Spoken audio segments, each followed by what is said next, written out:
Hello ladies and gentlemen, and welcome back to my channel for another third-party figure review. Now today we're going to be taking a look at the Pangaea Toys Samurai General. This is basically a Last Samurai Tom Cruise figure, and it is darn impressive. I was never planning on picking this up when I was over in Hong Kong until I saw it in person at 7. It's a little store in Hong Kong, and I was just blown away. I had to have it, and the search then began. I managed to find it with the help of Budget Starkey, managed to negotiate the price down a little bit for me. I paid 1,600 Hong Kong dollars. Now you can pick up this figure from KG Hobby. I believe they do have him in stock, so definitely do check him out if you like the look of this figure. But I have to say, this is one awesome release. Now before we get on to looking at the actual accessories for the figure himself, I just want to quickly say a huge thank you to everyone who's been joining the Justin's Collector group. It's going really, really well. For those of you who don't know, it's a brand new Facebook group that I've created with a bunch of YouTubers and collectors alike, and it's a really awesome place to come together and collaborate, show photos of your collection, comment on stuff in the 1/6 scale figure industry, and also connect with Eric Lee, the seller who I get all my stuff off. He is the man who can.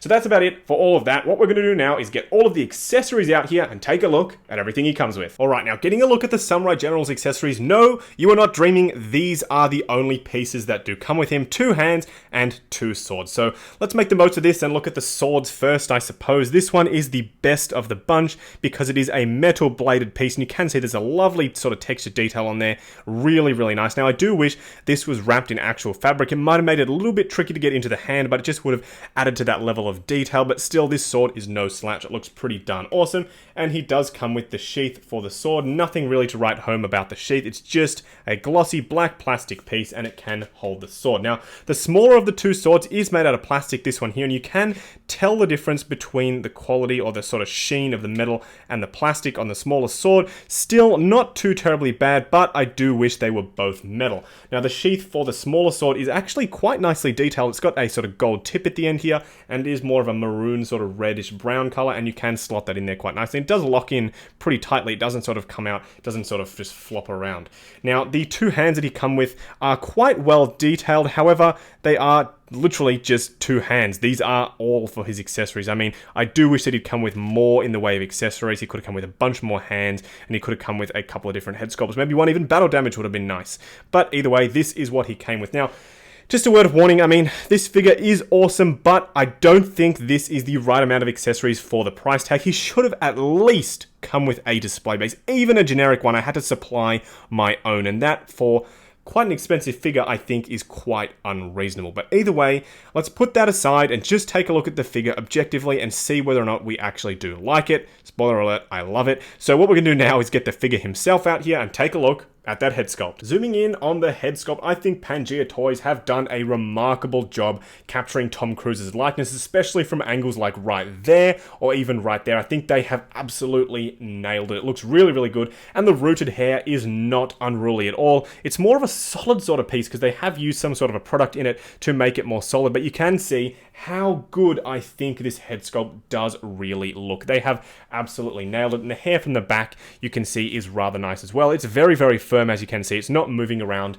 at all. Now, taking a look at the detail on the armor, this could be a section in and of itself because look how detailed this is. This is just absolutely awesome. They've done a really good job with the paintwork, with the sculpted detail, and all the layering. In the film, you do see him sort of armor up, and you can see that he does put on all the different layers, and they have replicated that very nicely in this figure. Even when you look up pictures or screenshots of the film, you can see that all of these pieces are represented on film and in the figure as well. And taking a look at the back, you can see that the armor is just absolutely spectacular. Now, he does have this red sort of sash around his waist. I do wish it was more sort of specific as to how you slot in the sheaths for the swords, but you can sort of get it to sit quite nicely, just sort of placing it in the straps for the armor, and also the smaller one in the red belt section does look really, really good.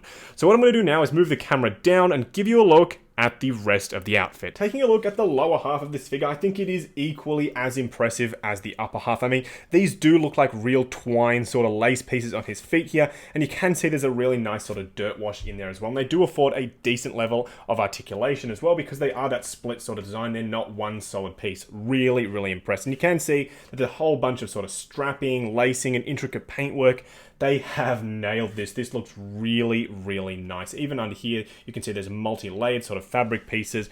Even on the back, you can see a really, really nice level of detail that these guys have put into this. I mean, they have put a lot of love and research, it would seem, into the creation of this figure. They have not slouched at all. However, I do wish the price point was a little bit lower and that it did include a display stand. But either way, this figure on its own and its outfit is really damn impressive. Firstly, I want to apologize for this incredibly random size comparison, but yes, there is no method to my madness. This was literally just random. The stealth suit cap was sitting on my desk and I needed to compare this guy to a figure that I'm sure a lot of people do own, or they have some version of Captain America, and here you have it. You can see that the Tom Cruise figure is a little bit shorter, but from my understanding, Tom Cruise is a shorter guy anyway in real life, so this pretty much looks on point for a Tom Cruise figure. So really well done to Pangaea Toys. Just wrapping up on the Pangaea Toys Samurai General figure. This is a really, really good release by Pangaea Toys. I've never heard of them before, but some of the word in the community is that their previous releases weren't all that good, but this one definitely is. They nailed the likeness on this figure.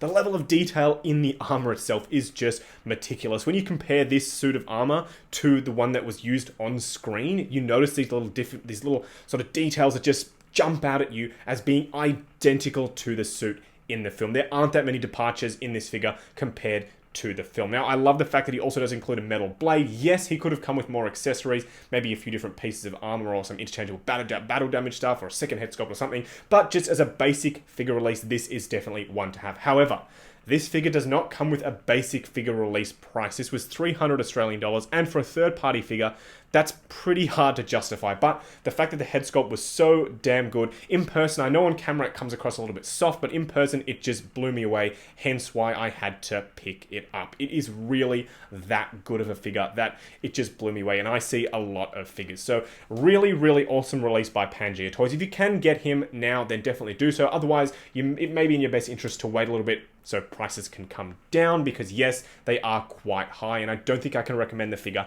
at such a high price. So definitely wait it out, or if you absolutely must have him, then just go for him. You will not regret him. Now, that's pretty much it for this video, guys. Check out Justin's collector group. I just want to say that it's going really well. I want to say a huge thank you to everyone who's joined, and if you haven't already, check out the link in the description below to come and join the Facebook group. It's going to be a really awesome place to collaborate, come together, share photos of your collection, and all the fun stuff like that. So definitely do check it out. And I want to say a huge thank you once again to everyone who entered the Christmas giveaway, and everyone who's voting in Figure Awards, or who's already voted in Figure Awards, depending on when this video has come out. Huge thank you to you guys. I wouldn't be able to do it without you. That's about it for this video, guys. Like, comment, and subscribe, and I'll catch you in the next video.